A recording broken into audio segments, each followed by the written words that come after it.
بسم اللہ الرحمن الرحیم۔ سورہ آل عمران کے مختلف فضائل بیان کیے گئے ہیں۔ ان میں سے 3 فضائل درج ذیل ہیں۔ حضرت نواس بن سمعان رضی اللہ تعالیٰ عنہ سے روایت ہے، نبی اکرم صلی اللہ علیہ وآلہ وسلم نے ارشاد فرمایا، قیامت کے دن قرآن مجید اور اس پر عمل کرنے والوں کو لایا جائے گا، ان کے آگے سورہ بقرہ اور سورہ آل عمران ہوں گی۔ حضرت نواس فرماتے ہیں کہ رسول کریم صلی اللہ علیہ وآلہ وسلم نے ان صورتوں کے لیے 3 مثالیں بیان فرمائیں جنہیں میں آج تک نہیں بھولا۔ آپ صلی اللہ علیہ وآلہ وسلم نے ارشاد فرمایا، یہ دونوں صورتیں ایسی ہیں جیسے 2 بادل ہوں یا 2 ایسے سائبان ہوں جن کے درمیان روشنی ہو، یا صف باندھے ہوئے 2 پرندوں کی قطاریں ہوں۔ یہ دونوں صورتیں اپنے پڑھنے والوں کی شفاعت کریں گی۔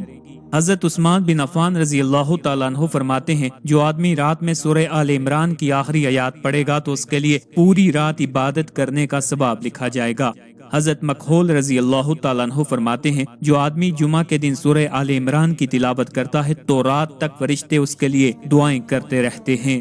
سورہ آل عمران کا مرکزی مضمون یہ ہے کہ اس میں حضرت مریم رضی اللہ تعالیٰ عنہ کی ولادت، ان کی پرورش، جس جگہ حضرت مریم رضی اللہ تعالیٰ عنہ کو اللہ تعالیٰ کی طرف سے رزق ملتا وہاں کھڑے ہو کر حضرت زکریہ علیہ السلام کا اولاد کے لیے دعا کرنا، حضرت مریم رضی اللہ تعالیٰ عنہ کو حضرت عیسیٰ علیہ السلام کی ولادت کی بشارت ملنا، اور حضرت عیسیٰ علیہ السلام کے معجزات و واقعات کا بیان ہے۔